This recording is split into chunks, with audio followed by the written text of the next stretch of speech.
हम कई मरतबा सोचते हैं कि कानून अंधा होता है। क्या आपने कभी सोचा है कि कानून अंधा क्यों होता है? क्या ये अच्छा नहीं होता कि कानून की भी आंखें होती तो वो देख सकता है कि उसके सामने कितना जुल्म हो रहा है, कितने बेगुनाह लोगों को सजा मिल रही है और कितने गुनाहगार लोग इसके हाथों से बच जाते हैं।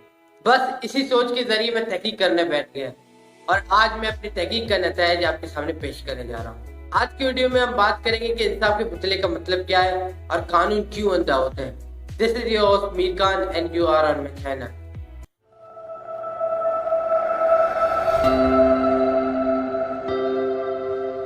हम शुरुआत करेंगे लेडी जस्टिस से। आपने अक्सर मूवीज या अदालतों में एक पुतला देखा होगा जिसकी आंखों पर पट्टी बंधी होती है। इस पुतले की एक कमाल की तारीख है। सबसे पहले मैं ये क्लियर करता चलूं कि ये पुतला एक औरत का है जिसकी आंखों पर पट्टी बंधी होती है। बाएं हाथ में एक तराजू होता है, दाएं हाथ में एक तलवार होती है जो डबल एजेस होती है, यानी दोनों तरफ से धार रखती है। लेकिन कुछ मूर्तियों में ये भी देखा गया है कि इनमें चेंजिंग है, जैसे कि दाएं हाथ में तराजू है, बाएं हाथ में तलवार। लेकिन ज्यादातर मूर्तियों में ये देखा गया है कि दाएं हाथ में तलवार है। ये एक खास किस्म का लिबास उड़ती हुई नजर आती है जिसे टोगा कहते हैं।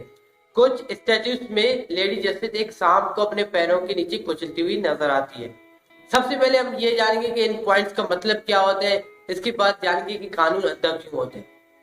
ये स्टैचू एक औरत की इसलिए होती है क्योंकि तारीख हमें बताती है कि रोम में ये स्टैचू रोमी देवी के नाम पर बनाई गई थी जिसका नाम आयुस्टिशिया या जस्टिशिया था। ग्रीक मैथोलॉजी में एक ऐसी देवी थीमिस का जिक्र है। बिल्कुल इसी तरह मिस्र में भी एक ऐसी देवी मैट का जिक्र है।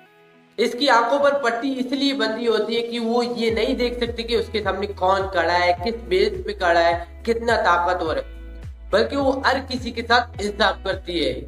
इसके हाथ में तराजू इसलिए होता है कि वो इंसाफ एविडेंस, फैक्ट, सच्चाई और शवाहिद की बुनियाद पर करती है। तराजू का जो पलड़ा एविडेंस, फैक्ट्स, सच्चाई और शवाहिद से भारी होगा वो इसकी तरफ फैसला सुना देगी।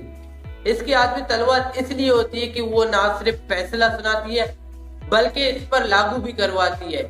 ये टोगा ड्रेस इसलिए पहनती है क्योंकि रोम में ये लिबास स्कॉलरली लिबास के तौर पर पहना जाता था, जिसको अब भी जज पहनते हुए नजर आते हैं, लेकिन थोड़ी मॉडिफाई फॉर्म में।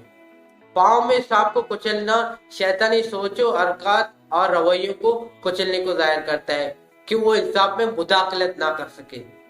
लेकिन अमेजिंग बात यह है कि जॉली एलएलबी मूवी में जज त्रिपाठी जॉली को कहते हैं कि कानून अंधा होता है, जज नहीं। कानून अंधा होता है, जज नहीं। उसे सब दिखता है, लेकिन मैं तो जज हूं। भाई कोई क्या जानता है, मैं क्या महसूस करता हूं, इस बिना पे तो मैं जजमेंट दे नहीं सकता। मुझे जजमेंट देना होता है एविडेंस के बिना पे, और एविडेंस केस की पहली तारीख को मुझे मालूम होता है मुजरिम कौन है।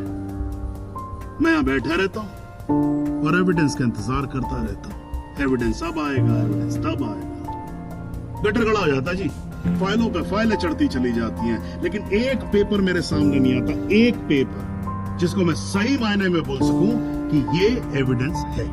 बस इस बात से वाज़ेह हो जाता है कि जज कभी भी इमोशनल होकर फैसला नहीं करता बल्कि वो एविडेंस, फैक्ट्स और सच्चाई की बुनियाद पर फैसला करता है। जिस तरफ का पलड़ा एविडेंस, फैक्ट्स और सच्चाई की वजह से भारी होगा उस तरफ वो फैसला सुना देंगे। वो इस बात पर भी फैसला नहीं करता कि वो खुद क्या सोचता है, बल्कि वो एविडेंस की बिना पर फैसला सुना देता है। बस इसी चीज का फायदा उठाते हुए बहुत से जालिम और गुनाहगार लोग कानून के शिकंजे से बच जाते हैं। That's it. Let me know कि आपको मेरी वीडियो कैसी लगी। अगर आपको मेरी वीडियो अच्छी लगी तो वीडियो को लाइक करें, ज्यादा से ज्यादा लोगों से शेयर करें। अगर आप मेरे पर्सनल लाइफ को फॉलो करना चाहते हैं तो आप मुझे इंस्टाग्राम पर फॉलो कर सकते हैं। यूट्यूब पे मुझे जरूर सब्सक्राइब करें www.youtube.com/myviddeos। I will meet you in next video.